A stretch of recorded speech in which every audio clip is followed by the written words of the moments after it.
বন্ধুরা, সেদিন সকালে বাজারে যাচ্ছিলাম। তো বাজারের কাছেই খগেনদার বাড়ি। তো বাড়ির পাশ দিয়ে পেরোতে গিয়ে দেখি খগেনদার বাড়িতে তুমুল অশান্তি।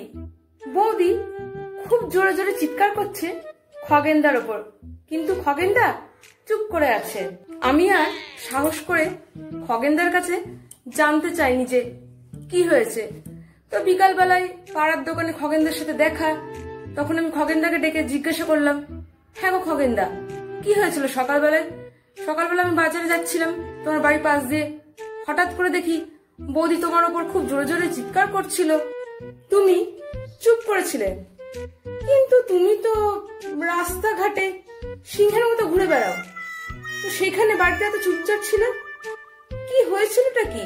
তখন খগেনদা আমাকে বলল, দেখ, বাড়িতেও আমি সিংহ, পার্থক্য শুধু এটাই যে বাড়িতে সিংহের ওপর মা দুর্গা চেপে বসেন।